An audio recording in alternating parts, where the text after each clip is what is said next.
Oh, snap. Back at it again. Oh, my goodness. Welcome in, everybody. My name is Patrick. You like true crime? Sweet. Take a second, hit that follow button on TikTok. Hit the subscribe button on YouTube. YouTube, hit me with some thumbs up, too. Let's go. We got a little bit of Gypsy Rose. Oh, no. Yep. You guys are sending them to me.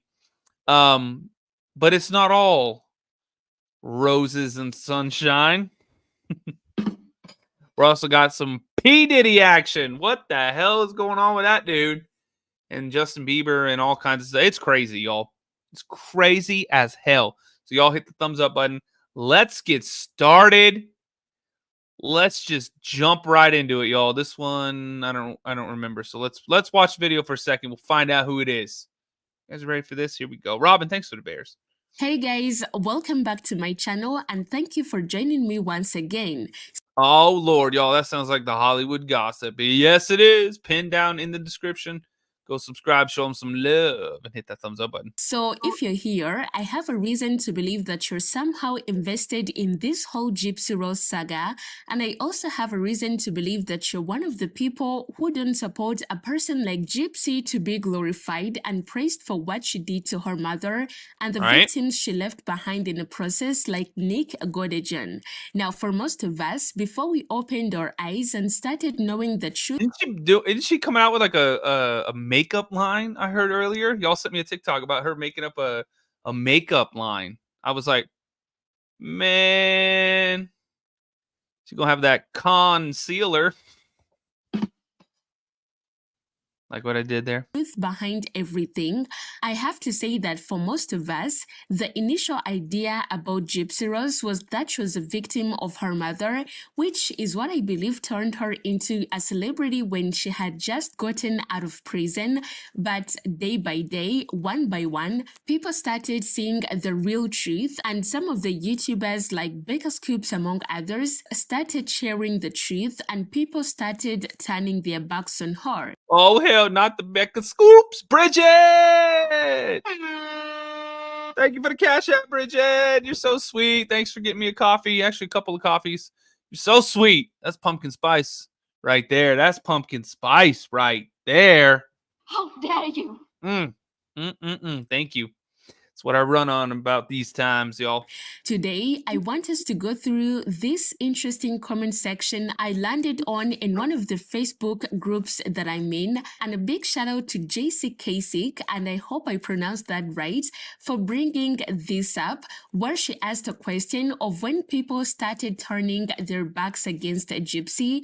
And I think that what I read in the comment section is very interesting, that you guys would be interested in hearing it. And also, don't forget to let me know when it is that you started to feel like Gypsy is the actual villain and not the victim. Well, I will keep my commentary short. I'll just go through the comments. So sit back and enjoy the video. And also, don't forget to let me know about yourself. So the initial conversation starter was, just curious, when was the first time you started turning against Gypsy? I felt bad for her after watching the act, but after I watched the Dr. Phil interview, she disgusted me the way she talked about Nick. That was it for me. Well, oh hell. The first person said that in the interrogation room at the time of her arrests. And then this person replied saying that the one when she acted like she didn't know her mom was dead, right, when she cried and lied like she was surprised. Damn, that is crazy as hell. By the way, TikTok, hit the follow button. I see some new people coming in. My name's Patrick. Welcome in. Hit me with some bears, too. YouTube, hit the thumbs up button. We got 25 likes. Bruh. Let's get 100 likes, y'all. Come on. So convincingly, yeah, that got me too. That girl can act and lie. And then the second person said that I first turned against her the second I heard about her for the first time. I've never believed her lies. Then The author Leslie, said make it. that the act was the first time I've seen of her and was intrigued. I literally cannot stomach her now. Then another person said that I will admit that initially I was on Gypsy's side. Then I started to look at the facts and things that Gypsy said just didn't add up. She completely used Nick. Today she doesn't give two Oh, hell. about Nick. I think he loved Gypsy. I agree with you. She completely took advantage of him and never got a fair trial. Too much evidence was omitted from his trial because she already took the plea deal. I hope he gets a new trial and gets out or the help he needs. I don't think he's this violent person that he was in that moment. It was all to protect her. Another person said that they started turning their back on her when she was doing all those Wasn't it like, didn't I see that, like, people were talking about he thought he was in a video game? Did y'all see that?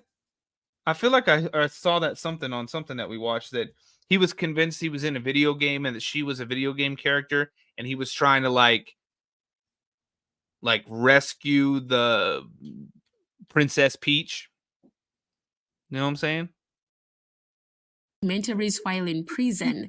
Every time she talked, Reason. she contradicted herself. She made a comment in one of them saying that this was the first time she was being honest and she hasn't even been honest with her lawyers, and then does this creepy laugh. I knew when I heard that something was completely off.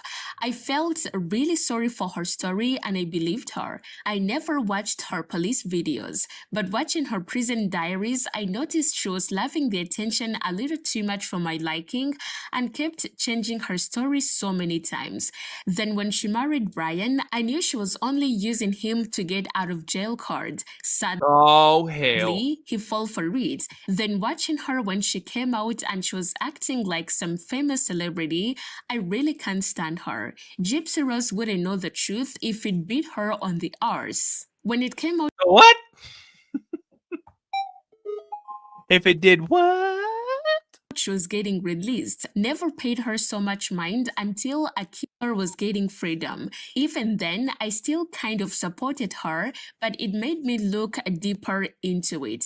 While watching the documentary, she said she was texting a guy planning to run away to him, and she was using her mom's phone, and she had to delete messages so her mom didn't see them. But later in the documentary, she said she got caught because she dropped her phone when she snuck out, and her mom read the texts and found out where she was. My brain went, wait a minute. I started noticing a lot of things like that in her stories. The second I knew she killed The holes in the story. Yup. her mother. I'm not exactly sure how she's being lifted up so high, but the Menendez brothers still voting. Watching the interrogation video, her crying when they told Yeah, we're gonna be talking about Diddy after I think there's 2 of the Gypsy videos. her that her And they're short ones. This is the longest one. mom was dead. She's a good actor. The Dr. Phil interview, she tried to minimize the seriousness of her involvement. When I saw all the texts, role-playing pics, and the crime scene, I didn't Those role-playing pics are crazy. Oh, man, that is crazy as hell. You see that stuff, be like, what in the world is wrong with you? really pay attention to the case until the act. Then watching that made me feel bad for Nick, like he I shouldn't role play as somebody making good decisions.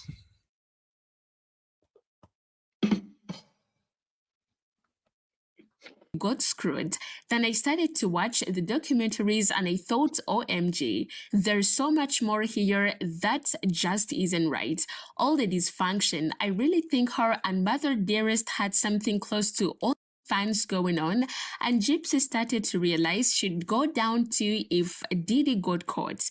I watched the act first and felt bad for her. Then I watched some documentary where they had actual footage, and that's when I realized how much was the problem. Her police interviews when she's acting all shocked and worried, etc. From Yeah, that's crazy. the time of her arrest, I never watched the act since they said it was embellished. When she got out and decided she wanted to profit off the murder of her mom, that's what did it for me. I don't believe Yeah, that is crazy as hell. Gracie, of course I missed y'all. I always do. I miss hitting these goals. I miss all these crazy things people do. Y'all, let's get subscribe. Hit that little button down there. It's pinned, or click my face and hit the big red button, y'all. Come on. Let's do it. YouTube, let's get 100 likes. We got 34. That's suspicious. That's weird. Y'all hit that thumbs up button. a word she says now. She wasn't abused, she was greedy. Not once. If you're of sound mind enough to talk about plotted and involve an innocent boy who believed her web of lies, she should be in prison for life. From the very beginning, I have no sympathy for Laura. I'll be honest, it took me a while. I'd seen the acts, Mommy Dead and Dearest, Prison Confessions, watched the trial, read all the texts. It was hard for me to accept that she wasn't a victim trying to escape a scary situation. I think it was made more difficult by the Nick supporters. JJ's World, ring my bell, ring my bell. Thanks for ringing the subscriber bell. Appreciate it. Who kept calling. Oh, we ring it too for YouTube if you become a member of the channel. See that comment that's pinned up in the top of the chat? Y'all, watch what happens when you click it. Him a poor disabled boy and misusing terms like low IQ. His IQ is below average by only 3 points and 12 points above what would be considered intellectually disabled, as if it were an excuse for brutally stabbing someone. It felt like people were not seeing clearly. I needed to pick a winner between the two when there were no winners. I couldn't take it seriously. It is going to sound silly, but it was when I realized that she cosplayed 50 Shades of Grey that triggered something in me. She wasn't this mentally stunted little girl in an adult's body, and she did what? 50 Shades of Grey? Man, that is crazy. Clearly, her mother didn't have much control over her at all. After starting to see through the lies, and especially since the autopsy came out, I'm not convinced that she didn't do herself and frame Nick. That seems like a very real possibility at this point. After I watched her Life After Lockup documentary, I never liked her even watching the act. There's no excuse to kill anyone, especially your mother. That girl got out time and time again to sneak out.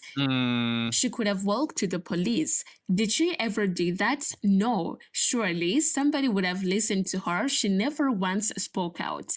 Once she started sneaking out of the house and planning her mother's murder, I had absolutely no respect for her.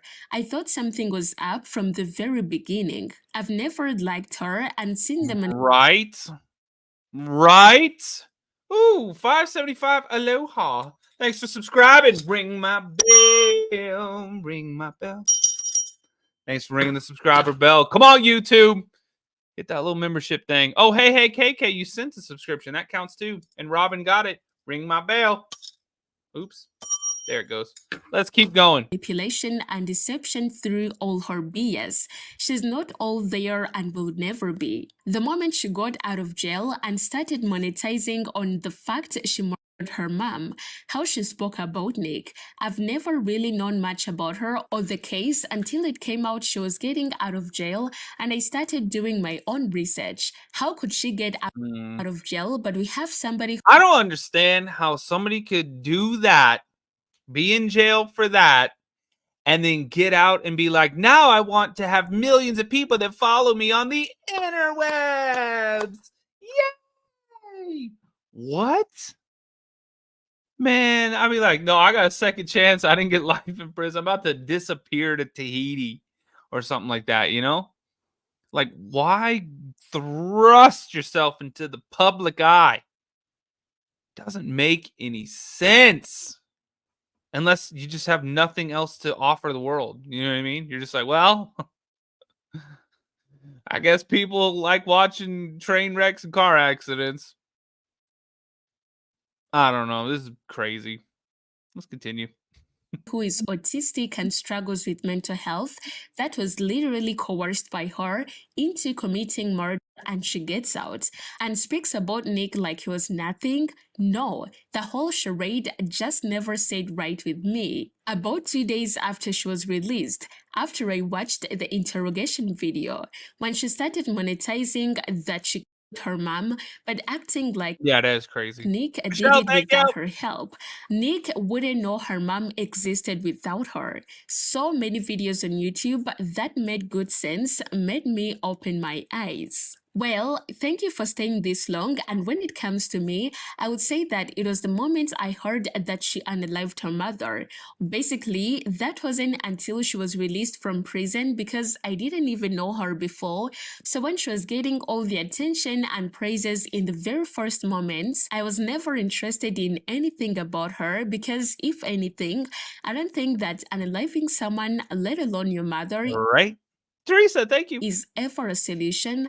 There are hundreds of better solutions out there and a lot of ways to get out of a problem. So let me know when it was for you. And again, thank you for being here. Let's meet tomorrow for another video.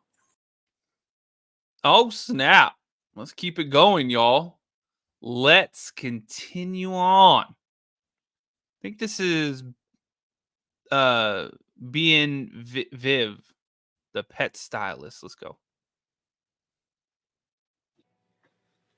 My thighs are literally numb right now. I can't feel my thighs. Oh, hell. Yeah, dude. Dude. Yeah, dudes. Being Viv, the pet stylist on YouTube. Gypsy says Gypsy lying again about symptoms caused by her chromosome disorder. Oh, crap. Oh, what's going to happen here? Michelle, thank you. Let's keep going. I think I'm just standing too long. We have an awesome bathtub. It's a jacuzzi tub meant for my muscles. And we have a wonderful ramp. And I want to start To kind of like fall asleep. It feels like my thighs are asleep. So it happens when I'm standing for a long period of time, or I'm just like, I'm laying on one side, like I'm sleeping on one side for too long. I have noticed that my thighs start to get a little tingly and I just noticed that if I put my foot under my leg and it stays there for a long time, that it starts to get numb and tingly. That's called your foot going to sleep. Oh my God. I've noticed when I watch these videos, I want to throw up. bruh. I've noticed that since I've been thrust into the world of the rose, I'm not sleeping at night anymore. How dare you? Holy hell. You what? This is crazy. All right, let's keep going. numb and even a burning sensation sometimes. Oh, that's something totally. You need a penicillin shot right in the buttocks. That's what you need. Didn't I see y'all? Did you see that? I saw some things where, like, I guess she had taken pictures of like the medication or something like that, and there was like one for. I mean, I don't know. Somebody had the honey drip. Bruh. So he was dripping.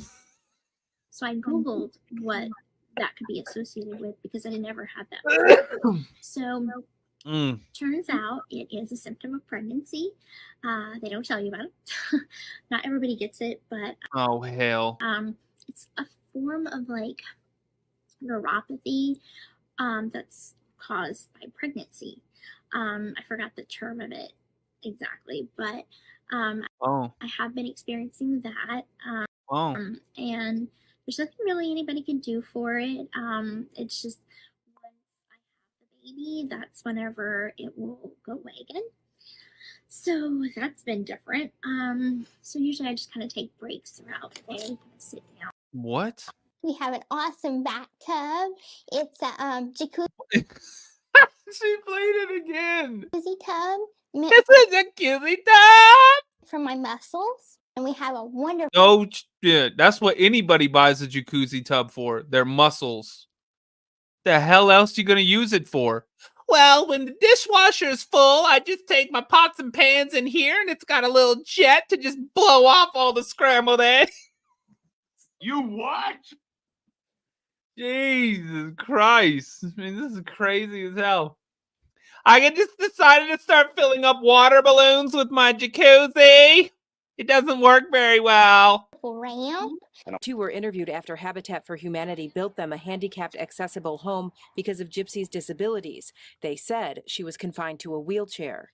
Gypsy posted last night about her pregnancy journey, and she was talking about her cravings, her symptoms, old wives' tales, stuff like that. And she made a mention of her legs going numb and how she Googled it because she didn't know what that was from. But this is not. Try getting up and going for a walk.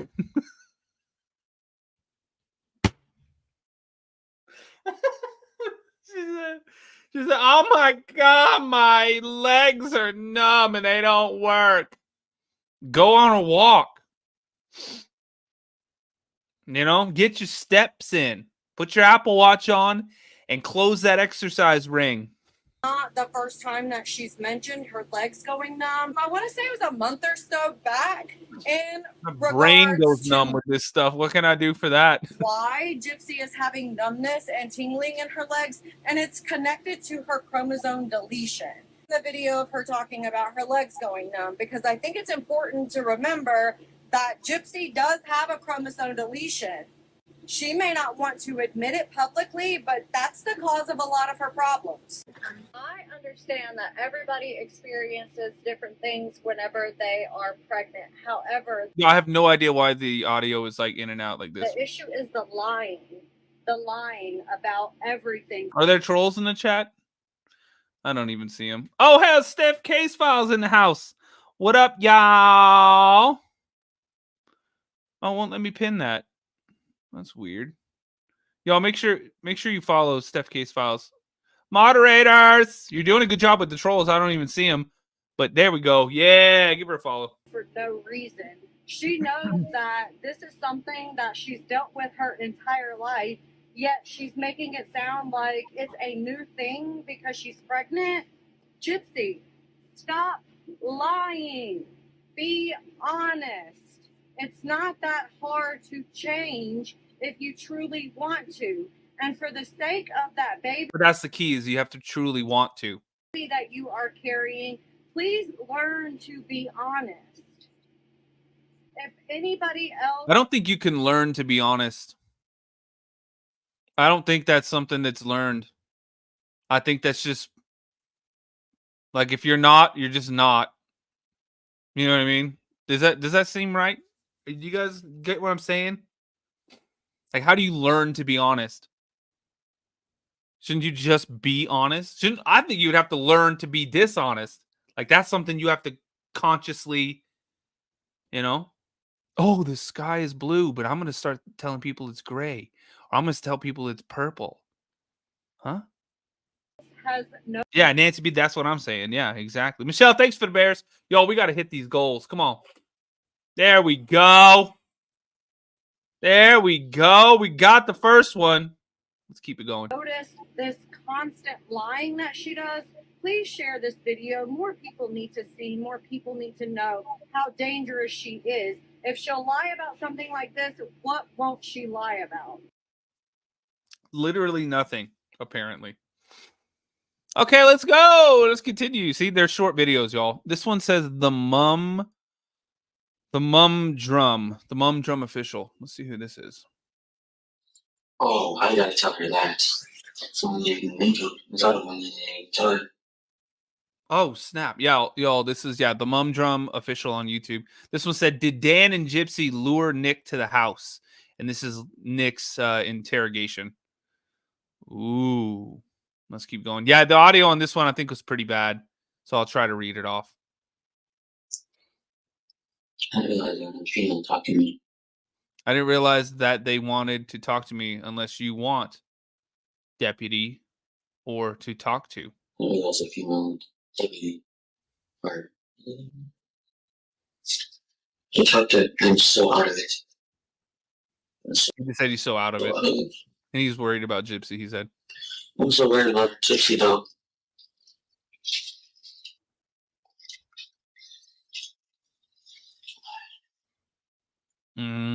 Steph Case Files hitting us with the sus bus.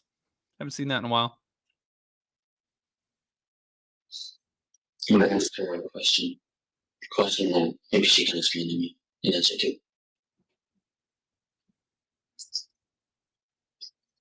I'm gonna ask her, besides being honorable, where does the truth get me? Besides that. Because the reason I ask this is because me and Gypsy planned on lying our way through this. So he's basically saying they were going to plan to lie their way through all this. Because we didn't want to. Because they didn't want to. Because we didn't know how much you guys knew. If we knew how much you guys knew, we would have probably perfected it. At first, I don't know what was going on until she came down and I had to wait for her now. Y'all, there's captions on the YouTube channel right now, too, if you guys want to pop over. Okay. The Mystery Project on YouTube. Come on.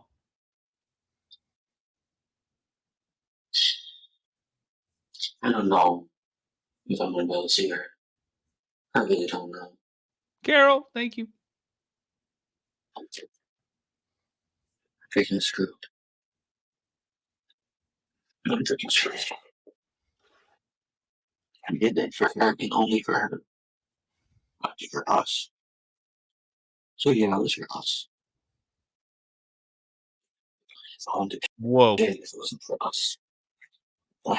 So it was the only way to be. I wouldn't have been here if it wasn't for us. It was the only way to be together. Yeah.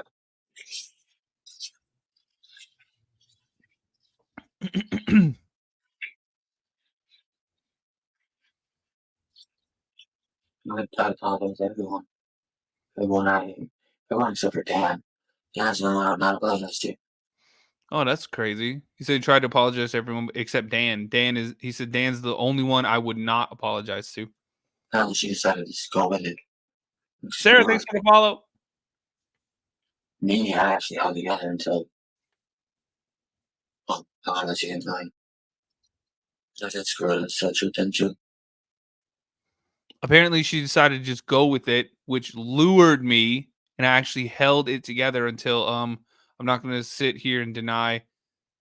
I said and tell the truth about them too. The thing is if I tell the truth, I would just did it. Whoa. Yeah, it fucking sucks to suddenly say it.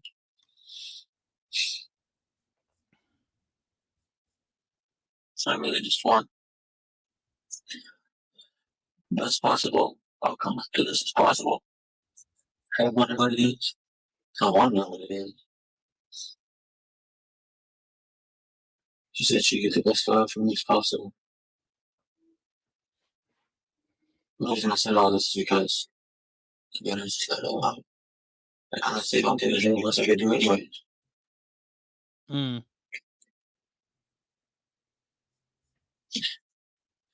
I really don't like this situation at all. I feel horrible.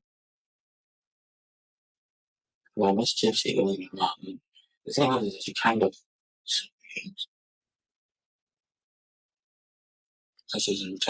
Say, I miss Gypsy. Well, I mean, not really. See, the thing is, she kind of lured me. She said she was going to protect me, but then that's not the truth. And all along, she did it because she lives in a good universe. Just said the truth. I don't know if she did it because she lives in a good universe. I had a question for that lady. Does she even want to see me? I feel like she betrayed me. Whoa.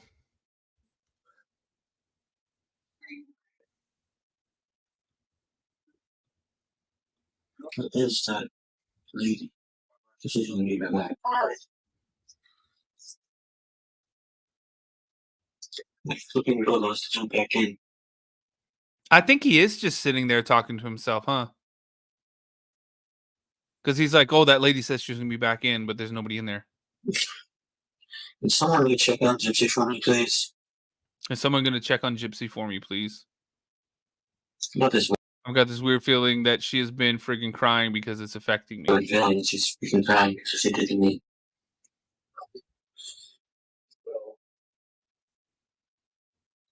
You're not going to say anything all over folks.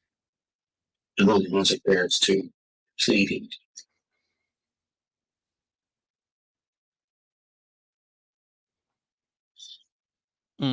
Staffs by Crazy, or Staffs by Crazy, Crafts by Stacy. Thanks for the follow. Maybe use it the first time.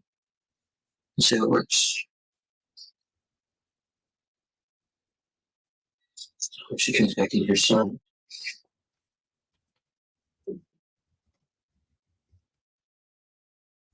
I can't believe she gave me alone. Some of it I can't make out, and there's no subtitles for some of it. Look at me.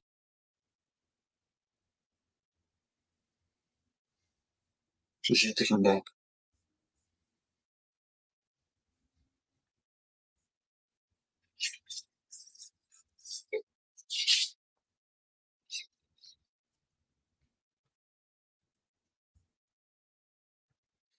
I can't believe this. I better be able to see Gypsy. Tracy, thank you. It says, I can't believe this. I better be able to see Gypsy. I just want to go home there and tell her I can't tell her Ken too. Damn, I just want to be able to hold her and tell her, Gypsy, you can't tell, you can't tell, you can't tell. Make sure you fight for me every bit that you can, because right now you made me take the fall. You what? But they couldn't use any of this in his trial because she had taken the plea deal. So you fight for me every bit you can. Because right now you made me take the fall. You say you're sorry. Petra, right now it's Gypsy, but the Diddy stuff's coming up next. And yeah, this is Nick's interview. Or not interview, this is just him in the interview room. Doesn't look like there's anybody even in there. Here, I'll move to the other side. Is somebody sitting there? No. He's just alone in there talking to himself. I should have realized there and that you and Dan would let me take the fall. You what? I don't know, I'm tired tonight. It doesn't. Not willing to be a liar tonight? Whoa. I wish. I really wish. Not Gypsy could say hi to me. Whoa. Gypsy Rose and Ken Urker, who decided to throw on some LSU apparel yesterday.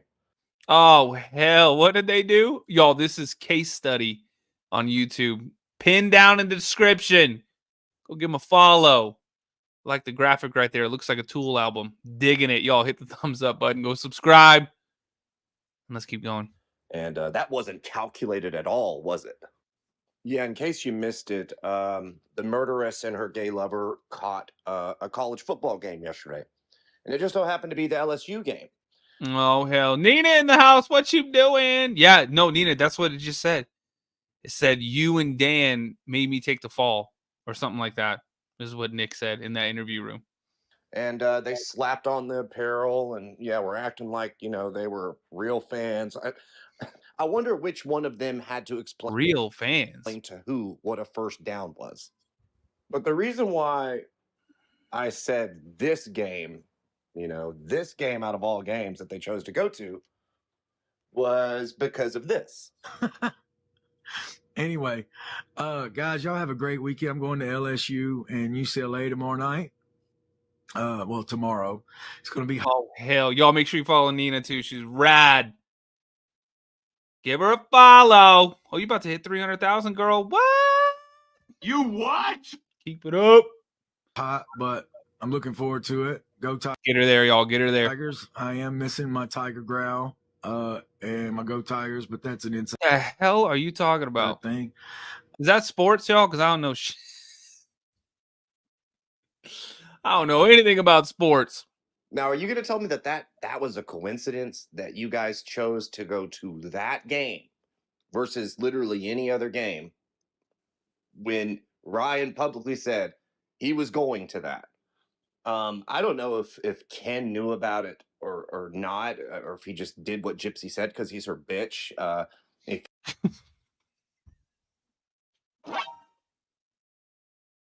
You what? Damn. He's her Twitch, her Stitch, like Lilo and Stitch, y'all. It was a Disney reference, TikTok overlords and YouTube overlords. he didn't know, now he does know. You know, this was definitely something that Gypsy would do. It's within her character. She likes to hurt people. She likes to hurt her exes. She likes to rub. Man, isn't that it's enough hurt just being the How dare you? You know, her whatever she perceives as success or healthy relationship. Yo, I saw a picture. I don't know if it's real life because, you know, it's so much crap nowadays. You're like, what is this? But I saw a picture that had Gypsy Rose on like some medicine bottles, and it was for like some things, you know what I'm talking about? Some things that your ex or one of, you know, people that you're with, your exes will be like, what the hell? This thing's dripping honey. What? What the fuck? It's as crazy as hell. Is that real? Nina says it's real. Oh, thumbs up in the chat. Is it real? Because that is crazy as hell. And Ryan's face. I mean, she's done that ever since she left. I'm like, damn. That. And we all thought the pool was dirty. Oh, hell. I don't know if it's true, y'all. I don't know, but I saw it. You know, texting him photos of the matching tattoos. I mean, look how she's tried to hurt Nicholas, and he's in prison for the rest of his life. I mean, she tried to interfere with his parole, or not parole, but potential appeals, you know, by trying to show that he has a pattern of violent behavior. She's sick. Whoa. You know, she's evil. You know, she's like one of those little kids, you know, that just magnified ants, you know, under the sun. I mean, she's cruel. So When you burned them. this is something that she would do. And neither one of them strike me as a football fan, to say the least. You know, I make a point to. I'm not gonna make the joke. I'm not gonna make the joke. I'm not gonna make a joke about tight ends or wide receivers because that's all football stuff. I'm not gonna do it. I'm gonna bite my tongue and just hit play. Y'all take a second, hit the follow button if you're new on TikTok. Tap the screen like crazy. Hit me with the little hand hearts. We need 9 more. Let's go. Come on, y'all. Got to hit goals for TikTok. YouTube, hit the thumbs up button if you're new here. We got 200 people watching. We got 58 likes. Come on, y'all.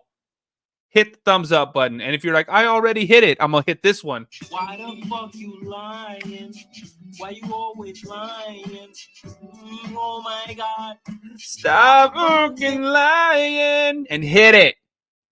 Let's go. Like, not feel sorry for. Like, there's people that feel sorry for Ken. I've never understood that shit. Never understood that. I used to feel sorry for Ryan, and then I stopped, you know, because he lives in Simpville and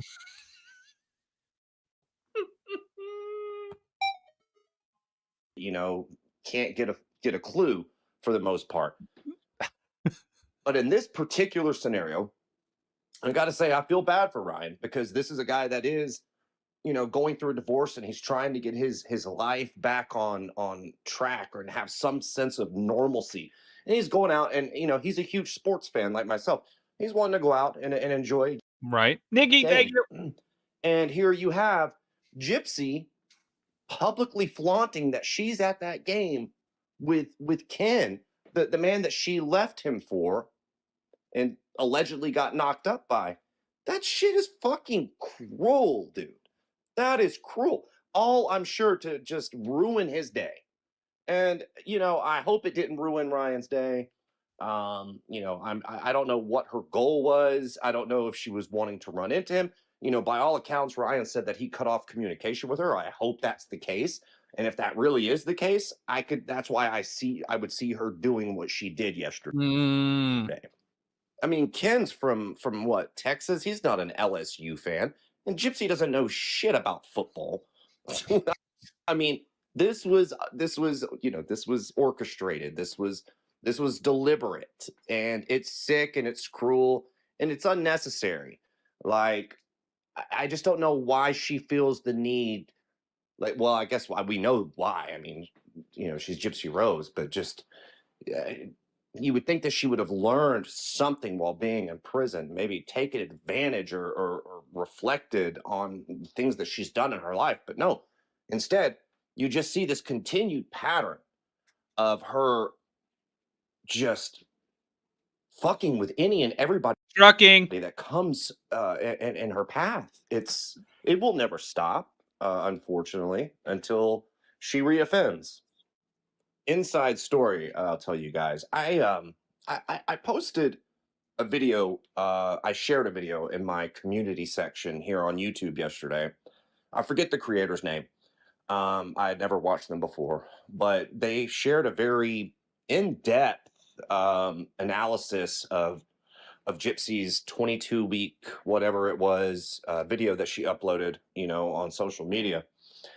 And they went through and dissected it, you know, just really accurately. And it just, again, obviously, nobody really knows if she's pregnant. She's definitely, and it sounds like she's reciting stuff that she's read. It just doesn't seem genuine. Of course, nothing about Gypsy sounds genuine. And we all have, you know, our doubts. But I actually messaged Ken and I was like, I said, hey, there's a lot of inconsistencies and it seems like lies regarding Gypsy's pregnancy. What's the deal? Like, are you in on something? Like, or is there something going on? Basically, I was asking him, like, are you in on it? Like, whatever this is. I've never spoken to Ken, you know. You know, I think he's a homewrecker and a bitch.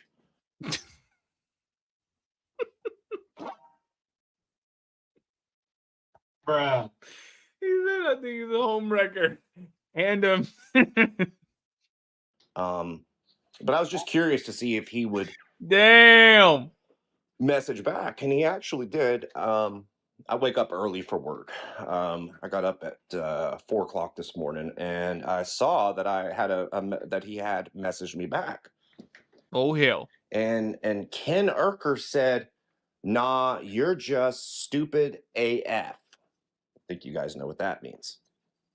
And then he blocked me, being the little coward that he is. And look, no, that's fine. I mean, I understand. Hey, maybe Gypsy really is pregnant. You know, they're not doing themselves any favors whatsoever, you know, to dispel the rumors that she's not.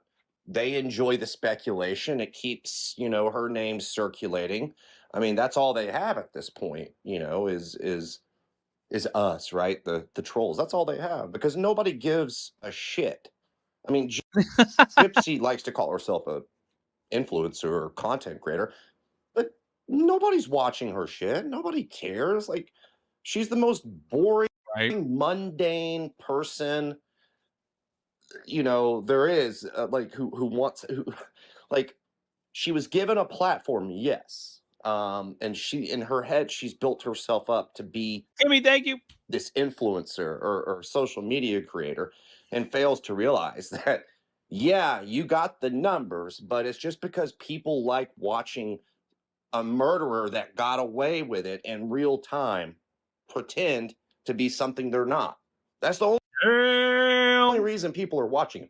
They're not watching your videos, you know, that you're posting. Nobody gives a crap about your rehearsed stuff that you read and what to expect when you're expecting, or the stuff that you Googled, like, and it was really great, her telling everybody to not go to TikTok for medical advice. Thanks for that one, Gypsy.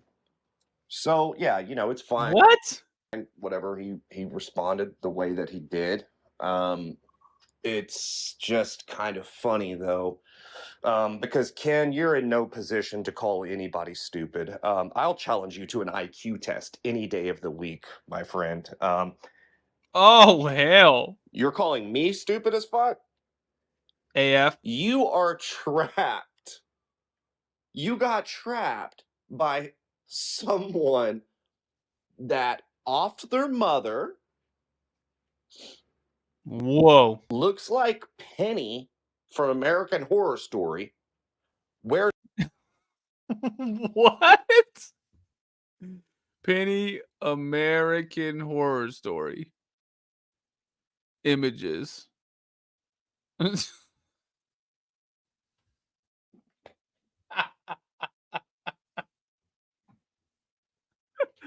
Oh, no. Did wrong there. Oh, my God. diapers because they shit their pants What? and is a pathological, lying, manipulative, evil person. Oh, Lord. And you chose that. You chose that. A grown man in his 30s. But I'm stupid. I'm stupid Damn. as fuck. Truck. You bitch and moan and cry to Sir Morbid about the fact that you're having to lie in the bed that you made with your girl. Sir Morbid, of all people, that's who you vent to. A dude that feels the same way about Gypsy as everybody else does. But I'm stupid. Well, Ken, I would never be stupid enough to badmouth my girlfriend or significant other to the opposition. Not to mention, you're putting yourself in a dangerous position because Gypsy is your cash cow. We all know that you don't work and you don't have a job, okay? So Gypsy pays all of your bills. So it's a bold move. It's a bold move, Ken, to talk about feeling trapped to Sir Morbid about your relationship with Gypsy. Whoa, when did that happen? Did y'all know that? You even had mommy. You had your mommy go on Sir Morbid to defend you and to defend you against the gay rumors. What? You had your mommy do your bidding because you're too much of a coward to go back on the panel. But I'm stupid for asking an obvious question. I mean, because it's clear as day to everybody that you guys are doing nothing to dispel the rumors. And in fact, you're doing everything you can to cause the rumors. Like I think it's probably like a sick, twisted game that you guys are doing, much like you're Oh, going to the hell. LSU game yesterday. Y'all are weird as fuck. So Ken, I'll Truck. put it to you like this. You know, you've said on Bree's TikTok lives that you're not afraid to talk to anybody, you know? Well, how about you talk to me then? I'll do a YouTube live with you. Why don't you come over to this side? I don't have a panel. It'll be just me and you, all right? And we'll see who's stupid. Because you won't get any favors from me, all right? You won't get the benefit of the doubt because I see through you and I see through her. You guys are a tale as old as time. You're both dumb as Tale as old as time. And I have a feeling when I get done with you, people are going to be asking, is he chromosome deleted as well? But Oh, hell. you know, the fact that you went along with her to that game yesterday when the intentions are clear as to why she wanted to go to that game makes you just lowers you down even more. I didn't hold you in high regards. Whoa. Teresa, that get to begin with, but the fact that you went along with that to hurt Ryan, it's just pretty sick, dude. It's pretty sick. But yeah, that invitation is open, Ken. Let's have a dialogue. If you think I'm so stupid, all right. Oh, hell. That is crazy. That's a new channel, too. We never watched that channel before. I would recognize that little eyeball looking thing. All right, y'all. Let's move on. No more Gypsy Rose. Now let's talk about this craziness. Oh, hell. A little Puff Daddy action. Anybody? This one, I think it says Eric Says. Let's figure it out. Let's go. Did you see the Justin Bieber interview with this one guy he did where he's crying? Yes. I don't know. Did you see that? Oh, hell. Y'all, this is, yeah, Eric Says on YouTube. Pinned down in the description. Go subscribe. Show some love. Let's keep going. He's talking about Haley, and he's like, he's bawling back because he doesn't want her to know that, you know, she can count on me. But at the end of the day, I don't want to, I'm never going to force myself to be in relationship with her. It has to be natural, right? So I just kind of, you know, let her do her thing. And if she ever needs me, I'm going to be here for her. But yeah, just protecting those moments because people take for granted encounters and kind of got to get thick skin, you know, when you're in this industry, and you can't believe most of what you a lot of it's read. made up. But I'd say who you surround your child with is the most important thing, you know. Just when we thought Diddy's Damn, that was his mom, right? That's Justin Bieber's mom. shady deals were done, we have Justin Bieber's mom coming up exposing his ungodly things he did to Justin.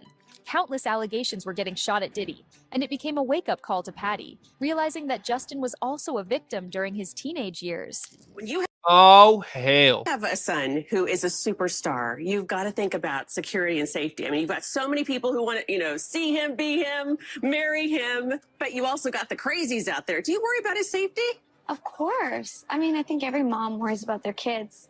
So, but he's got really good security guards and a great team around him that, you know, try to keep Oh, hell. him out of dangerous situations. Well, I mean, now that he's 18, I kind of, it's time for me to let go a little. But when he was younger, you know, I couldn't ground him. When you're in this industry, and you can't believe most of what you A lot of read. it's made up, isn't Did we sign him over to Usher for like whatever? And then Usher was like, gave him to P. Diddy for 48 hours or something? Or how does it even work? It's crazy. It's ridiculous. Yeah, it's tough, but you know, he's held his head high and handled some situations really well. Whoa. Known as the supportive mother of Justin since the early days of his career, Patty began to point fingers as she traced down the history regarding Justin's suffering. Even Usher's name was dragged into the scene, That part. leading to more speculations about what other roles he played throughout this mess. Actually, someone made reference to the fact that Diddy trying to get at Bieber the way he was trying to get at Bieber was looking a little predatory. And then Usher came in Oh, hell. and discovered it and managed him and got custody of him and promised to look after him. Got custody of him? And then he sent him to the diddler. With numerous issues The diddler. That's crazy. surfacing against Diddy, it's pretty much obvious that the collateral damage will soon follow. Rumor after rumors dancing in the spotlight, and with pieces of evidence against Diddy, it's only a matter of time before those turn into the truth. Now, what would you do if your son was also a potential victim in this fiasco? That's the question that Patty Millett needs to address. As the spotlight shines bright on Diddy, it also lightens up all the dark schemes that he has been doing behind the scenes. It so happens that the industry connected a lot of artists, and now a rumor has surfaced that Justin was groomed by Diddy. What more Patty does not know about Oh, hell. Justin's past? Surely things will get messy as Patty tries to unfold the truth. And with that, let's do a quick rundown of the topic first. Patty Millett, the mother of Justin Bieber, who was just aiming for the bright success of her son's career, was finally woken up by the series of controversies that Diddy has been to, opening up the previous history of Justin Bieber, and now realizing all of the wrongdoings that led to her son's downfall, both in career and mentally. Now, I don't confirm any of the rumors. I'm just discussing what's on the internet. But honestly, the amount of evidence coming up against Diddy, we might know what's the truth. Now, for those who don't know how Diddy is related to Bieber and how he got his hands on him in the first place, we need to rewind a little bit. We're looking back more than a decade ago. Justin Bieber was discovered by an American talent manager, Scooter Braun. back in 2008. Yes, Oh, hell. the guy Scooter who has a famous beef with Taylor Swift. Scooter saw a bright future for Justin, and since Justin was still a minor, Scooter reached out to his mom. Now there is an interview clip where Scooter Braun allegedly made an inappropriate joke that explains what Diddy might have done to Bieber. Watch this. And then I found this little kid on YouTube in the middle of the night, because that's what happens when you're a grown man on the internet in the middle of the night. You stare at a little boy singing and you're like, little boy, come be with me. And You what? God, I'm so glad I got out of the music industry. Yo, I got stories you wouldn't even believe. and I'm the only person that's never been arrested for doing that. And that was Justin Bieber. As a mother, Patty wanted the best for Justin since the kid posed a potential talent that could be further polished. She may have good intentions, but her decision made a lot of people raise their eyebrows, especially in today's generation. Maybe it was a bit too naive for Patty's side to send her son to Atlanta at the age of 13, hoping everything would be fine without a parental supervision. They were just recording music. What could go wrong? As a teenager Oh, hell. herself, Patty dreamed of becoming an actress, but plans Oh, hell no, Grace. I never went to anything like that. Hell no. were changed when she But even not going to anything with the stuff that you see, became pregnant at I'm like, oh, I'm getting the hell out of this crap. 18. She raised Justin alone, although he remains in touch with his father. Patty worked low-paying office jobs to make ends meet. Aligning with her history, Patty probably saw this as an opportunity for Justin to have a better life than her. As Justin's mother, Patty was still required to sign documents for her son as the legal guardian of the upcoming star. However, things quickly change when Usher and Scooter are the ones that mainly supervise Justin, rather than Patty herself. I would describe her as like the strongest woman that I know. Whoa. Especially having to hear those things about your son must be hard. She raised me on her own, which is hard. And she moved away from everything she ever knew to come and help me pursue what I love. In 2009, Patty claimed that no 15-year-old wants to be around his mother 24/7, she said, and no mother wants to be around her 15-year-old 24/7 either. During that time, it seemed her actions made sense to her since she wanted the path for Justin's career. Back then, Patty even let Justin hang out with Diddy for 48 hours, closed doors, and with minimal information shared with the public. Patty herself At 15? Man. might even be clueless about what had happened in those 2 days. It was November 10th, 2009, when Justin himself uploaded a 2-minute video of him talking with Diddy, plotting what they would do during that special day. What's even crazier is that the video resurfaced today on YouTube, exactly when Countless Diddy was currently facing numerous cases. I don't have legal guardianship of him, but for the next 48 hours, he's with me. So, and we gonna go full crazy. Going crazy. Crazy. I'm taking this out tonight. What you want to do? What you want to do over the next 48 hours? 48 hours. Let's go. Let's just go get some girls. Let's go hang with some girls. Man after my heart. That's what I'm saying. The netizens commented, Whoa. YouTube is crazy for recommending this right now. And this aged horribly. It was an innocent content back then, but now the video is filled with controversies related to Diddy grooming Justin and becoming a bad influence towards him. You can still look for the video on Justin's official YouTube account. Watch it if you have time, and maybe you could see the red flags that Patty missed during that time. While Patty begins to retrace all the mistakes she made years ago, a lot of opinions circle around the issue. Dang. Jaguar Wright pointed her finger at Usher, saying that it was Usher who brought Justin to Lindy, Diddy. I'm going to check that out too. Thank you. At first, she recognized that Usher was a victim as well, but that didn't excuse him from letting Justin walk on the same path that he did. He took Justin Bieber there. Diddy had been trying to get to Bieber for a minute, and his management was backing him. Oh, hell. By the way, YouTube, hit the thumbs up button. Let's get 100 likes. TikTok, hit the follow button if you're new here. Tap the screen like crazy. Thanks for the love. Hit the follow button. And thank you for the little hand hearts, y'all. Come on. But it wasn't until Usher took over management and had guardianship and gave temporary guardianship to the diddler for 48 hours.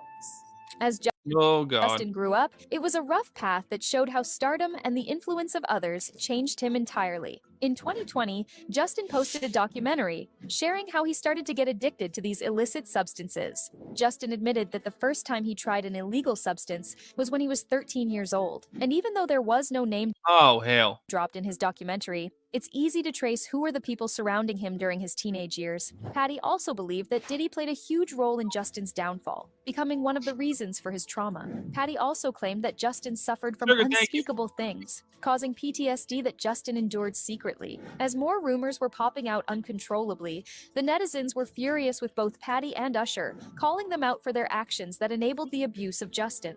I don't care what y'all say, but I think Justin's mom and Usher's mom are just as much as to blame for letting their kids stay in that effed up predicament for money, no doubt. An interesting fact Whoa, hell. regarding this situation is that there's a rumored song wherein Justin sings a new song about his experience. In the music, there was a line where it was mentioned, "Lost myself at a Diddy party, didn't know that's how it'd go. I was in it for a new Ferrari, but it cost me way more than my soul. Signed the paper so he never had to say sorry, lost myself at the Diddy party." However, this rumored song was a bit sketchy since it was not on Justin's YouTube channel. The source of the clip was still unknown, and it looks like it was a snippet from a whole song. A lot of the netizens believed that it was true, but there were still some who pointed that the song was AI generated. The most interesting part of this confusing scenario was that there were still some saying, just because it's AI generated doesn't mean it's not real. Obviously, this is real. Diddy just got arrested for this exact thing. Regardless,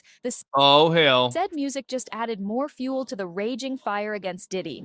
With Justin mentioned the paper that was signed, it was Patty Mallet who took part in this role as his guardian. Patty claimed that the conditions were manipulative and coercive, telling us that the contract was designed to exploit the artist's vulnerabilities. Due to the privacy of the contract, the Dear God. exact words inside of it were never shared in public. However, Patty stated that during the contract signing, she was pressured to agree with the terms since Justin was reaching the peak of his career at that point in time. Patty admitted that she saw the red flags in the music industry in general, where artists were pressured to accept unfavorable terms to achieve their dreams. These practices have been behind the curtains, and Patty was Unfavorable.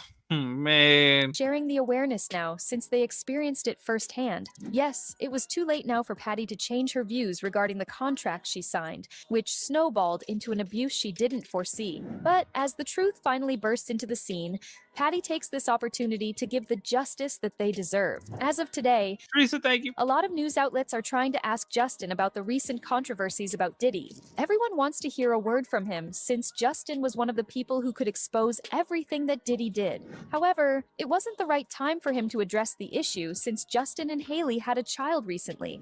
Justin said that he just wants to focus on being a great dad and husband for now. As for Patty, it looks like she was ecstatic with the newborn too, showing her proud grandmother's side on the internet as she posted this on her Oh hell. Instagram. Thinking deeper on Patty's side, it's quite hard to just double down on every bit of her decision. Yes, what she did was not right, and she played a role in allowing Justin to experience such things. It's easy to pinpoint all of the wrongdoings she had made, and no amount of justification could reason out her actions. Despite Patty's struggles in raising Justin, some still called her out, saying that it was impossible for her to know nothing about Damn, is that him? That's not Justin Bieber right there, is it? That is crazy. That must be like kind of recent, huh? He looks like he aged like 40 years. the whole mess, questioning her actions since Heather, yeah, that's true. What about Aaron Carter? He went to the Diddy party when he was young too. Damn. they believed Patty could have prevented everything back then, instead of chiming in at this point in time. They even claimed that Patty only wanted the money back then.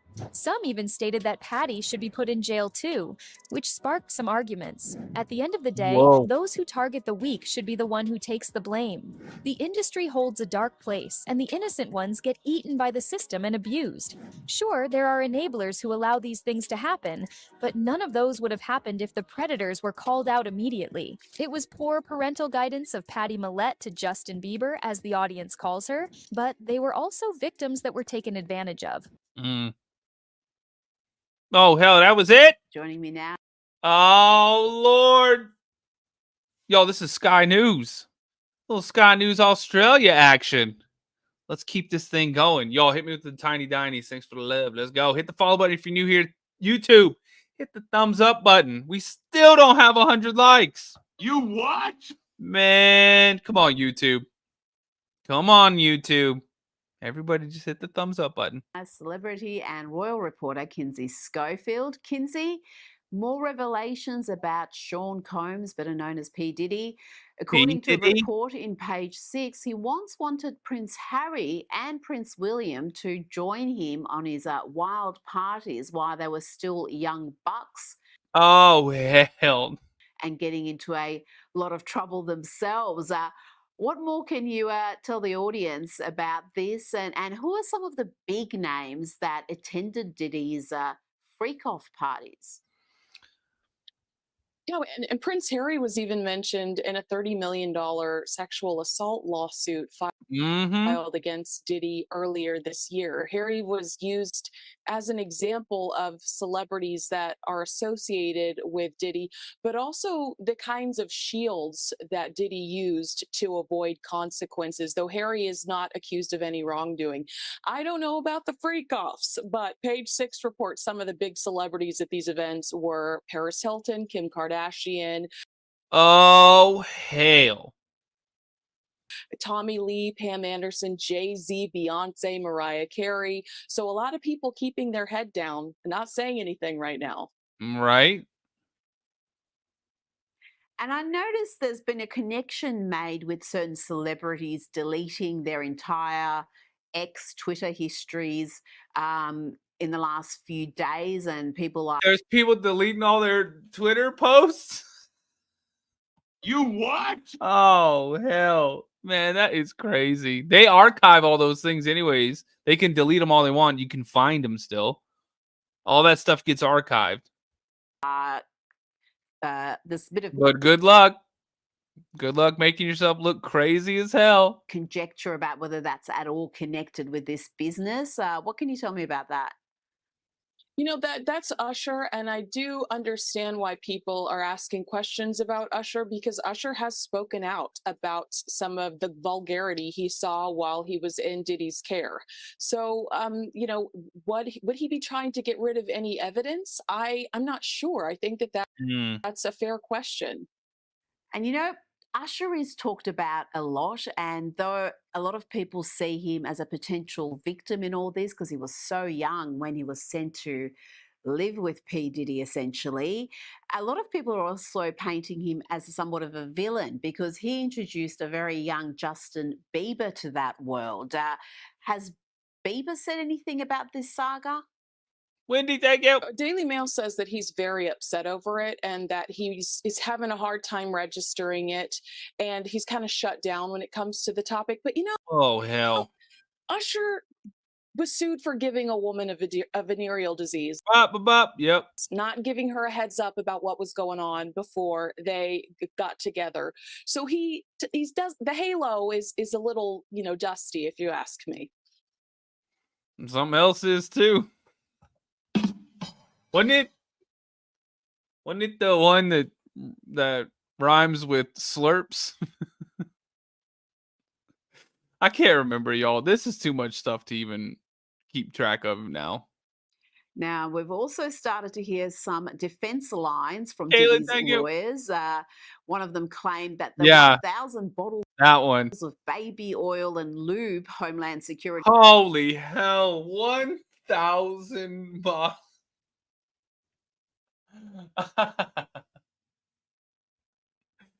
Damn, he got arrested and Johnson & Johnson's stock went down like 43%. ...be found when they raided his mansion were due to some sort of a Costco error. I don't know, some sort of a bulk buying error.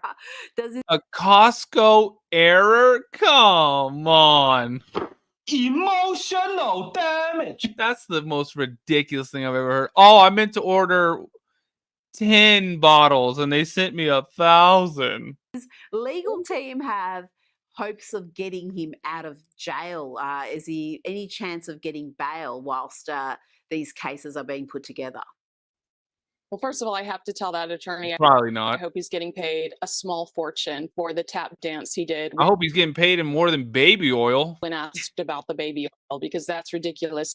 I don't believe we're going to see Diddy get out of jail because they believe. Unless he got all that oil to try to slip through the.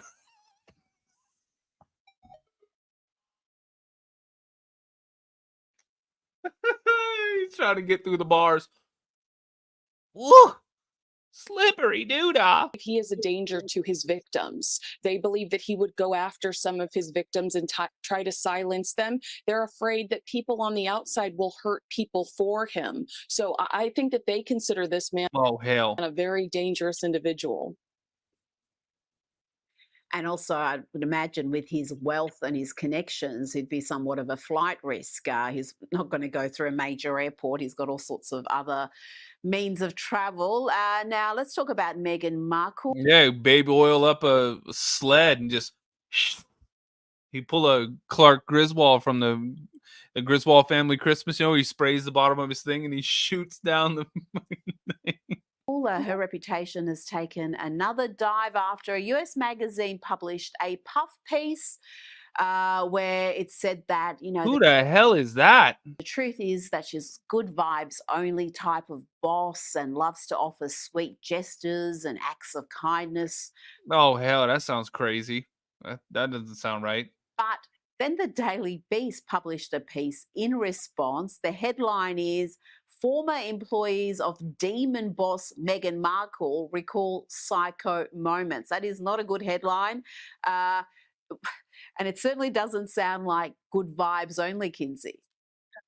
My favorite line from the Us Weekly piece was one of her employees saying that Harry and Meghan, they water the seeds to help their employees flourish. I mean, what are you on? And can I have but I have no idea who these people are. you know, what's interesting to me, what I figured out was, remember when 5 of Meghan Markle's friends talked anonymously to People magazine? No, because I don't care. And to defend her against her father in 2019, that publisher now works at Us Weekly, and that publisher is best friends with Meghan's best friend Abigail Spencer. So the Us Weekly magazine article is just you know, an exchange of hands. It is just friends helping friends, and whoa, they're trying to pull this off as like some big journalistic win, when the reality is Meghan's best friend called her best friend and they gave her a glossy write-up. That is not journalism. The Hollywood Reporter is a very credible source, and the Daily Beast sometimes is a very credible source, and I'm going to believe them over a tabloid rag that is friends with Meghan Markle any day. Now, rapper Macklemore's anti-American, anti-Israel tirade has seen his appearance at the Neon City Festival in Las Vegas cancelled. What's the latest on this, Kinsey? Because he's been... Man, what are they talking about now? Gracie, thank you. In this area for some time. He's been a bit of a political activist, particularly when it comes to this issue. Yeah, but has he ever been so dumb? I mean, you know, the music festival did not disclose a specific reason why he won't be involved. But the announcement did come a few days after he screamed "Beep America" while on stage performing at a pro-Palestine benefit concert called Palestine Will Live Forever. He's unapologetic about this. He said, "I've lost endorsements. I've lost business ties. I am still here, unwavering in my support for a free Palestine. So good luck." Who is this guy? Buddy, I think he's going to turn off a lot of people being so vulgar and being so ungrateful to live in one of the greatest countries in the world. I don't even know who that is. And also his whole rationale, the rant, I listened to the whole thing.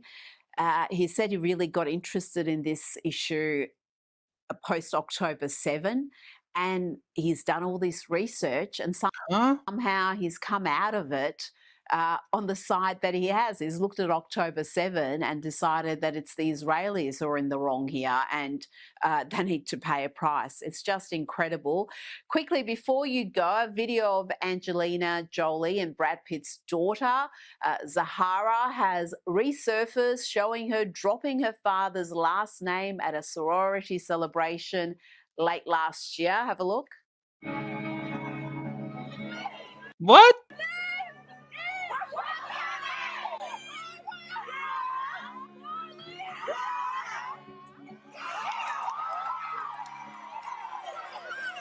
Yeah, so she famously dropped Pitt from her name. Is there any chance The hell was that? of these children and Who's this? Brad Pitt are going to reconcile? It seems to be a really ugly split involving the children. I mean, this is called parental alienation. Angelina has definitely poisoned these children against their father. I don't doubt that Brad Pitt's children saw him at his worst, but that is clearly not the man that he is today. He is sober today. He's been sober for almost 7 years. And Angelina's dad, John Voight, said that these children need stability, and he's really hoping that this family can find peace. I have no idea why it switched to all those different crazy things, y'all. But let's keep going. Is there another one? Oh, yeah, this is Law and Crime, talking about P. Diddy. Let's go. From a life of parties and open bars to life now behind bars. In the past week, P. Diddy... Oh, hell. Y'all hit the thumbs up button. P. Diddy. Did he do it? Y'all tell me what you think. Diddy has seen some major lifestyle changes. And now we're getting reports that Diddy isn't eating while in jail. And it could be because he thinks someone's trying to poison his food. Oh, hell. Plus, he's been transferred to a protected unit that already houses convicted fraudster Sam Bankman-Fried. So what's it like for a high-profile defendant like Diddy to be locked up in one of the most rundown and violent jails in the U.S.? For that, we'll turn to criminal defense attorney and law and crime legal analyst Imran Ansari, who repped other high-profile... You're in jail. What the hell do you expect? I mean, the jail doesn't need to have 5 stars. That's you're supposed to not want to go there. It's supposed to be a deterrent to do crazy ass things. Oh, this jail doesn't meet my standards of living. Well, no shit. Really? Really? Wow. Well, what should we do about that? This is crazy. defendants like... That's like people go to the hospital and they're like, oh, I would like everything. It's like that H doesn't stand for Hilton on this hospital. This is crazy as hell. Like Harvey Weinstein and 50 Cent. All right, so big news out of New York, where P. Diddy has been held for more than a week in the Metropolitan Detention Center in Brooklyn. This comes after Diddy's arrest last Monday, following his indictment by a federal... I bet you there's some nurses in here that feel the same. Thumbs up, y'all. Grand jury on charges of racketeering conspiracy.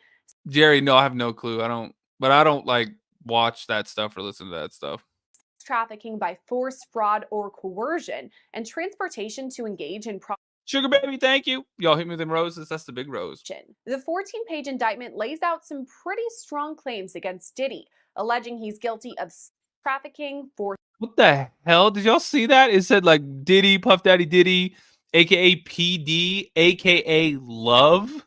What the fuck? Labor, kidnapping, arson, bribery, and obstruction of justice. The indictment goes on to allege Diddy showed a pattern of abuse, mostly against women, that Man, you should be in jail for that outfit. included verbal, emotional, physical, and sexual abuse, including the use of extensive grooming tactics. There's also... Oh, hell. By the way, TikTok, hit the follow button if you're new here. Keep tapping the screen. My name's Patrick. If you like true crime, I'm live every single night, y'all. Although I was in Quebec for like a week, so I wasn't live every single night this past week. But I'm here. I'm home. I'm Friday. So here we go. Keep it going. Mention of something referred to as freak-offs, which are described as elaborate and produced sex performances that Combs arranged, directed during and off... Oh, hell no, y'all. He arranged, directed, electronically recorded, and he was in the corner busting ropes on the floor. This is crazy as hell. Electronically recorded. During these so-called freak-offs, Diddy would often draw his victims, sometimes without their knowledge, to keep them obedient and compliant. Then, Diddy allegedly required these victims to have sex with prostitutes, and oftentimes he recorded that too. Again, these recordings were made without the victim's knowledge or consent. Oh my God. Cheryl, hello from Edmonton. There we go. These freak-off sessions Oilers were facilitated by Diddy's associates that the indictment refers to as part of the Combs enterprise. Yeah, Ms. Moon, that's how you have to say it on here. These associates would procure the workers, book the hotel rooms where these freak-offs would take place, and stock the rooms with necessities like baby oil and lube. Now is a good time to note that Oh, Lord have mercy. when federal authorities executed Bagels and shit.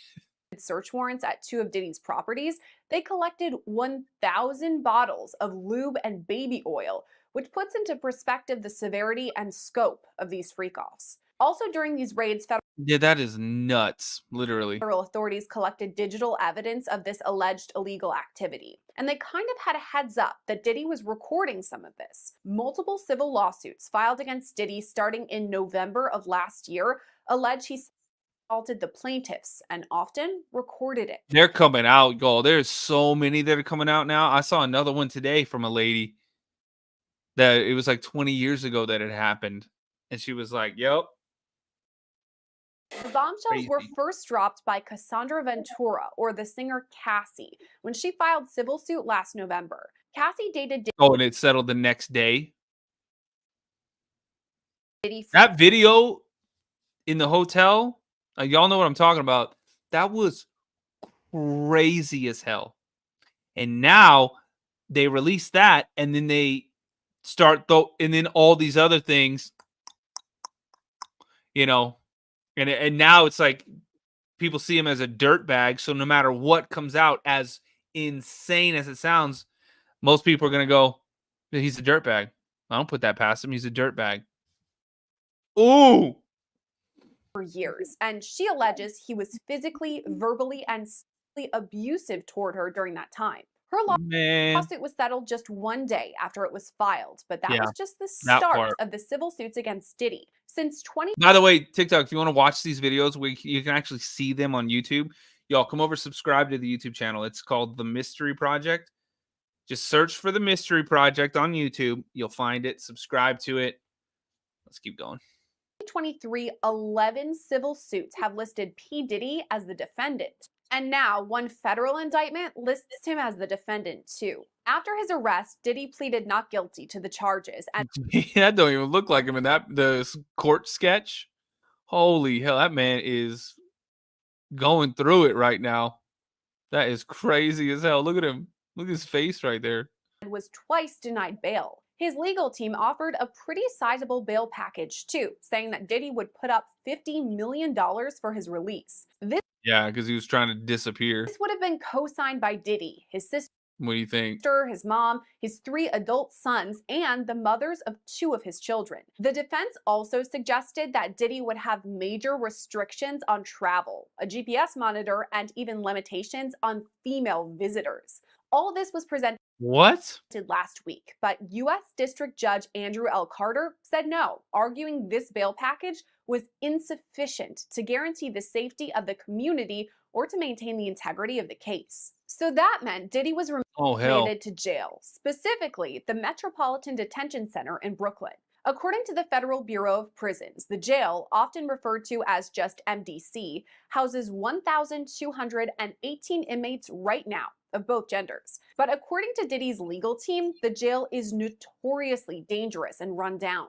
Diddy's attorney, it's a jail. Mark Agnifilo, argues there are major issues with the jail, citing violence, poor conditions, overcrowding, and staffing issues. Oh, man. Oh, damn, it sounds like a jail. He also cited some startling statistics.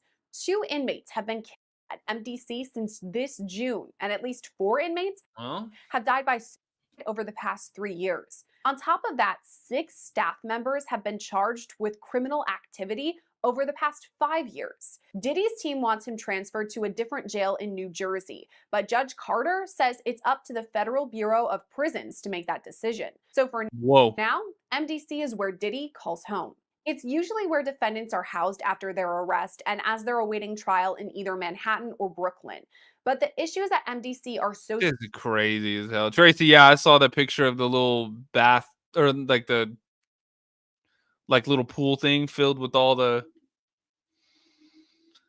man, that was crazy. I thought it was photoshopped. I was like, there's no way that can be real. There's no way that can be real. I guess it's real. severe that some judges even refuse to send defendants there at all. But even with its less than desirable conditions, MDC is no stranger to high-profile inmates. Previously housing R. Kelly, Ghislaine Maxwell, and Sam Bankman-Fried, who's actually there right now. Bankman-Fried was convicted of fraud and money laundering last November after the collapse of his crypto. Oh, I remember that one, yeah. Michelle, no, it wasn't a bucket. That was a damn kiddie pool. Oh, no. Currency exchange, FTX. And as it happens, Bankman-Fried and Carly, it was filled with things that you would buy at a shop. If you know what I'm saying. Well, I guess everything you buy. You know what I'm trying to say. Toys. But for people that are over the age of 18. Diddy are being housed in this It was crazy as hell. same part of MDC, a unit for inmates that requires. Imagine being the DNA guy in that crime scene. You go in like, man, I quit. I'm not trying to test all that. No, I quit. Special protection. That's people like Diddy That dude's gonna spend the next 3 decades collecting DNA samples off all that stuff. or Bankman-Fried, who are high-profile names, but it also cares for inmates who may need protection as they assist with ongoing investigations in open cases. Since Diddy's move to this area of MDC, there are reports that he's spoken briefly to his children over the phone. Diddy has 7 children, ranging in age from 33 to 23 months old. Diddy has a kid that's 33? What the hell?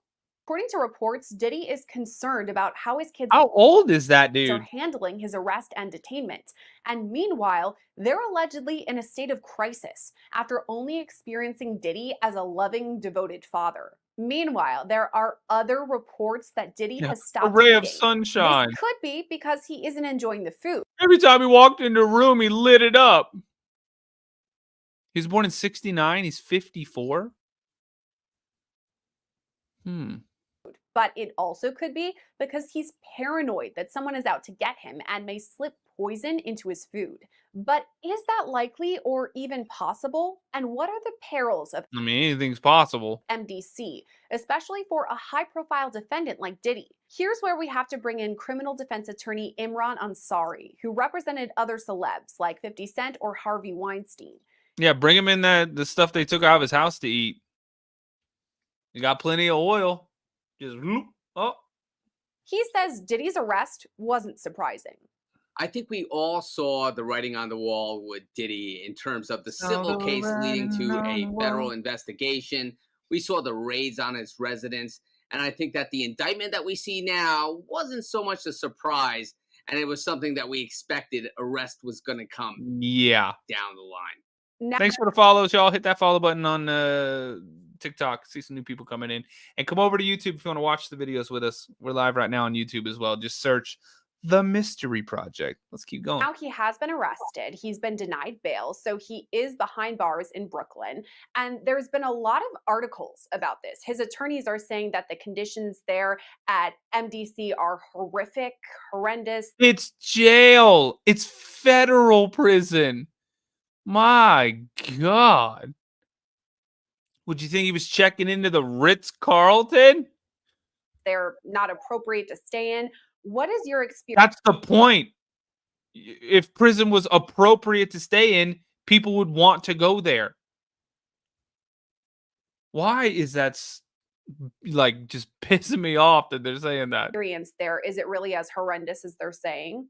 I've had many clients who were housed in MDC Brooklyn, and I can tell you the reports that the facility is something that is less than desirable is 100% accurate. There's been a lot of reports of it being below standard in terms of prison standards. And of course, a prison isn't meant to be a comfortable place, but of course, they have to provide the basic human rights to their inmates. And MDC Brooklyn has been plagued with overcrowding, with violence, with poor food, with poor cleanliness. And P. Diddy, who is in a protective custody unit, is still experiencing all the bad things that MDC Brooklyn has to offer, and it doesn't have a lot to offer in terms of comfort or things that an inmate would be looking for. Oh man, I'm so upset that the inmates in federal prison aren't comfortable. Man, that really sucks. I hope I can sleep tonight knowing that federal prisoners, the prisoners of the federal government, aren't just absolutely comfortable tonight. So obviously, anyone who's behind bars is hoping to have a nice place to sleep, food, comfort, as you were saying. But is this place really dangerous? I know that they listed a couple of statistics that there had been several, even potentially murders. So is it possible that he could be in danger? So he's in protective custody now in the Prison. Is he in danger?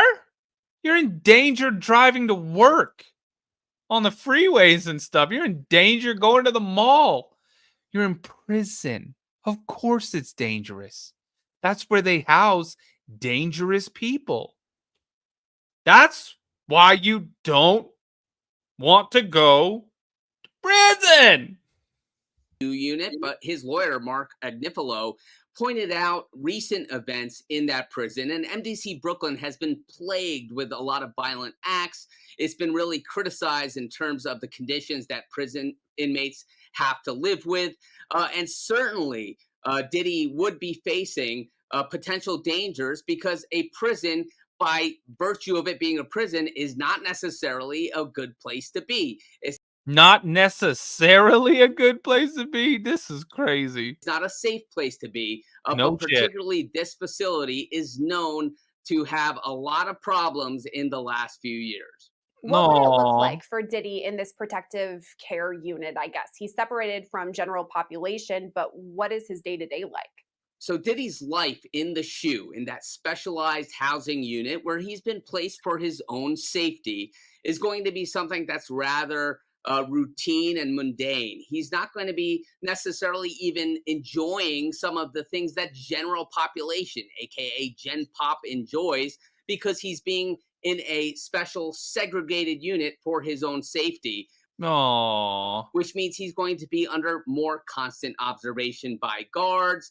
His comings and goings in and out of his cell for recreational time and for meal time are going to... Sounds like there was plenty of recreational time before. So, innocent until proven guilty, but dear God, if half of that stuff is true, say only 500 bottles of baby oil were for nefarious purposes, I don't feel bad for you sitting in jail. This isn't comfortable. Okay. Maybe that's what these people were saying too. Back in those days.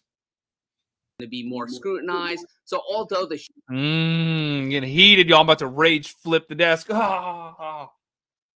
SHU unit is... YouTube, hit the thumbs up button. Let's get 100 likes. Oh, we got it. Let's get 200 likes. It's technically for the prison inmate's safety, and of course, Diddy being a high-profile inmate requires that. It also means more restrictions for that inmate. Following Diddy's arrest, we reported news that he was placed on suicide watch. It's unclear whether he was actually suicidal or if this was just a safety precaution. But we do know a mental health professional visits his cell at least several times a day. Is that possible for Diddy? He may not have these ideations, but it's just for his safety. It's pretty routine, especially for a Yeah, high 'cause profile. they go from being like, yo, what's up? Let's go to Cambodia. And they just leave to like, no, now you live in a cage. Inmate to be placed on watch, especially when they're going from a dramatic change from their life outside prison to a life inside prison, something that they may not be used to. It's typical and routine for an inmate like that to be placed on side watch for their own safety. Whoa. And the prison kind of wants to make Lynn, sure thank you. that, you know, when all eyes are on them, that nothing happens on their watch. So we do know that Diddy's lawyers did say that he's ready and willing to fight the charges and ready to fight the allegations against him, and he's of sound mind. So it doesn't surprise me that he's placed on watch by corrections simply for his own safety and in order for the prison to sort of CYA. So we're talking about this case simply because Diddy is a huge celebrity, a high-profile defendant who's now placed behind bars, a far cry from the mansions that we're used to seeing him in. What are some of the issues with having a high-profile defendant? Does it make things more dangerous, more difficult? Damn. What do you think? Thanks for the follows, Well, y'all. being high profile in prison, based on knowledge from some of my own clients, is somewhat worrying for them, especially when they are coming from an environment which was a polar opposite from what they are experiencing in prison. So it's a shock.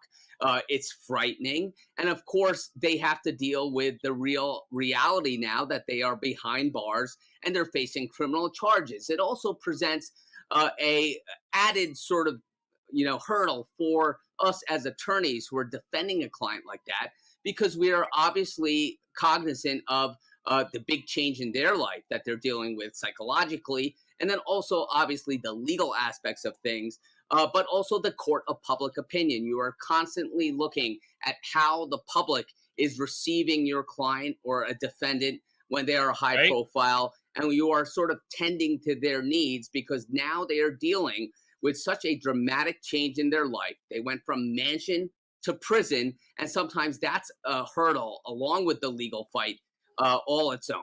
And then As it should be. there's the question of Diddy's communication. Who's he making contact with from the inside?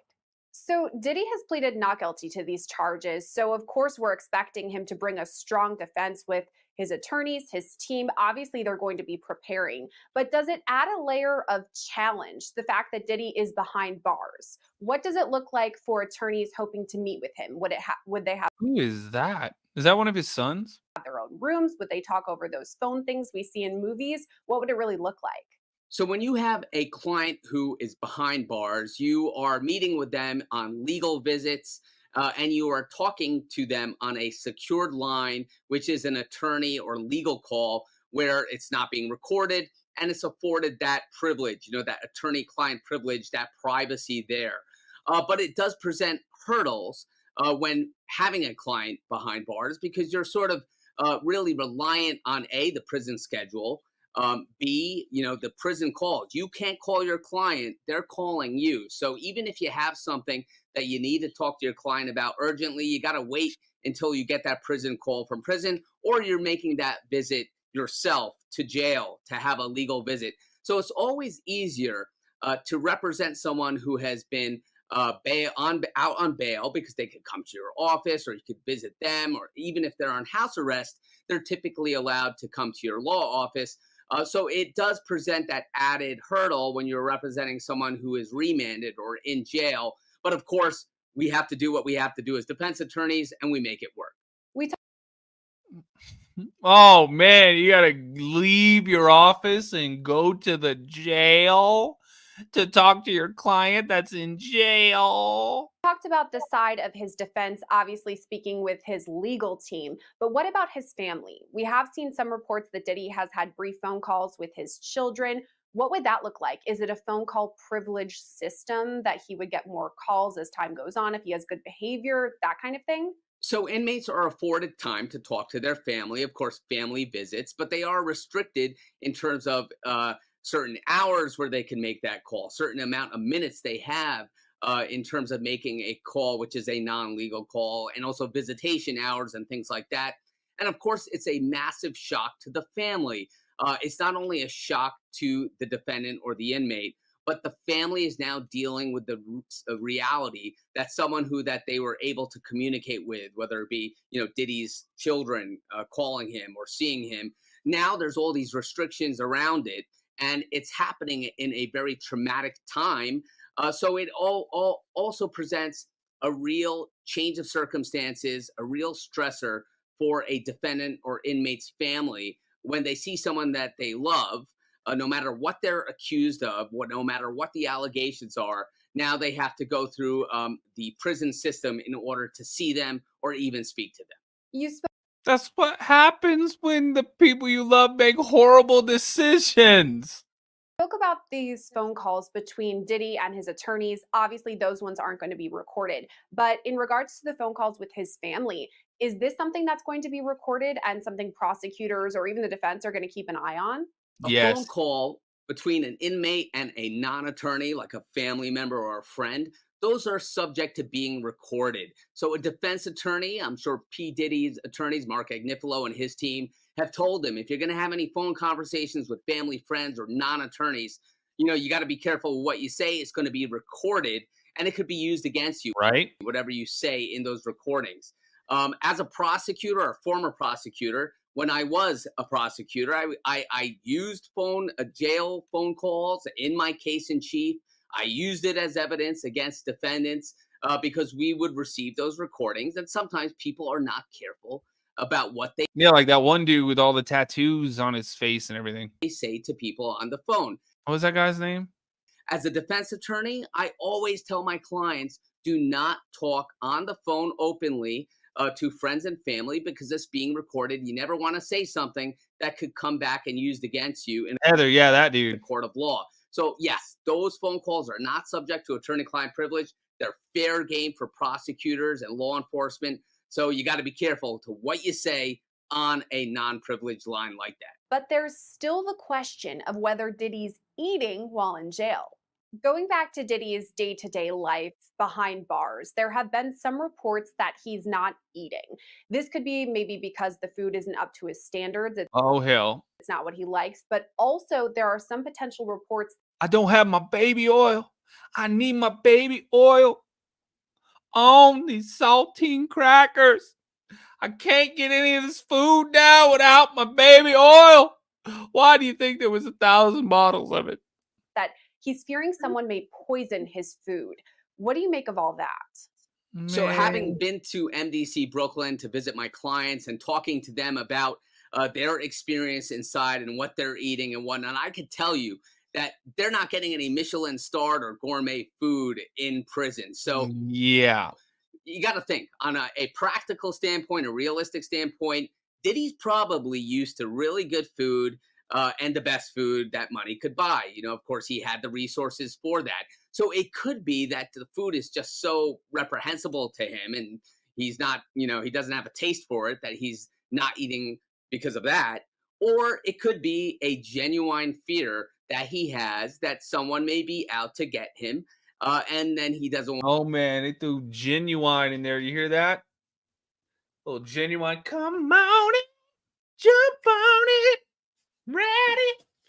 My pony. Want to take that risk. Of course, this is all speculations here, but that could be a chance. Of course, there's the notorious incident in near history with Jeffrey Epstein, where there are conspiracy theories that rather than he was actually killed in prison.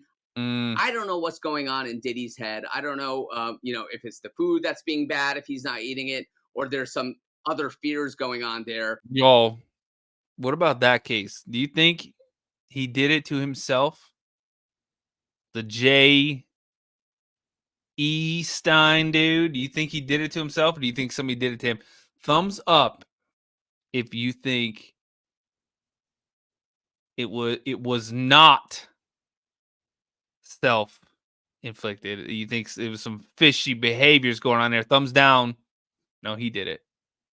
But generally, the food in prison is not palatable per se. And that could be the reason why. Yeah, because it's supposed to just keep you alive. If that's true. Diddy's team has made it super clear that they do not want their client there at MDC. Is it possible that he's transferred to a different facility ahead of trial? I would imagine that P. Diddy's defense team, Mark Agnifilo, and his team would be doing everything and anything to try to get Diddy out, right? They would probably Right.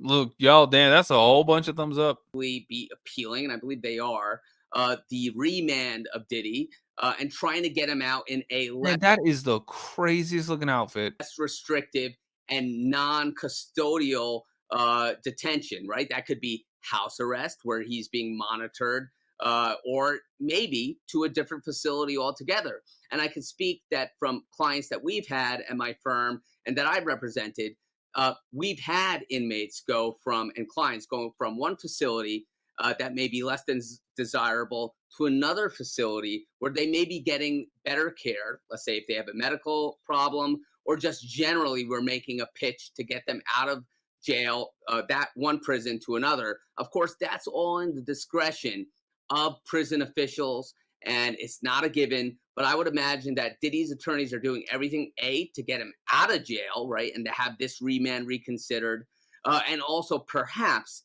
have him transferred to a different facility, which is less harsh than MDC Brooklyn. But again, you got to really show a real good cause for prison officials to use their discretion, right, to take an inmate out of one prison to another, because you got to remember, Sarah, that Diddy is supposed to be treated the same way as any other inmate in that facility with no special treatment. I think it's interesting, this Diddy case, to show how a civil lawsuit really brought on a deeper investigation into Diddy, the allegations against him, and ultimately led to this indictment. And it is a serious indictment. It's not to be taken lightly. He is in jail. Right. And it's always interesting to see someone who was at the top sort of having this, meteoric fall to this level. Of course, his attorneys are going to go out there swinging in his defense, and prosecutors, of course, are going to be standing by their case. But it's fascinating to see someone who was so embraced by the public for his music, for his persona, now finding himself in the harsh facility like MDC Brooklyn. And it's also a little surprising to me that he actually got remanded to MDC Brooklyn, because they were actually giving a decent bail package to prosecutors, to the court, for, house arrest and putting up collateral and whatnot. So we'll see if that's going to be reversed or looked at with a change of circumstances, what have you. But it's going to be an interesting case to see. And whenever you have a celebrity like this, the public are going to be watching every move, both in court, by the prosecutor, right, and by the defense. After Diddy's arrest, he pleaded not guilty to the federal charges against him. A statement from his legal team reads, quote, "Sean Diddy Combs is a music icon, self-made entrepreneur, loving family man, and proven philanthropist who has spent the last 30 years building an empire, adoring his children, and working to uplift the Black community. He is an imperfect person, but is not criminal." Man. To his credit, Mr. Combs has been nothing but cooperative with this investigation, and he voluntarily relocated to New York last week in anticipation of these charges. Please reserve your judgment until you have all the facts. These are the acts of an innocent man with nothing to hide, and he looks forward to clearing his name in court. Diddy is expected back in court on October 9th. We'll bring you the updates then, and of course, whatever develops before that next hearing. Oh my God. Too much, y'all. It's too much. Crazy as hell. I'm out of here. YouTube, do me a favor. Hit the thumbs up button. Let's get 200 likes. We're on X too, y'all. If you're watching on X, hit the subscribe button. Hit the retweet or whatever the hell it's called now. And TikTok, a bunch of new people in here. Hit the follow button. My name's Patrick. If you like true crime, I'm live every single night. You what? Every single night. Unless I disappear to Quebec and I'm in Canada for like a week and a half. Oops, sorry about that. I've posted a couple videos, but going live was kind of impossible. Love you guys. Thank you so much. YouTube, I'm going to go ahead and end the stream. See y'all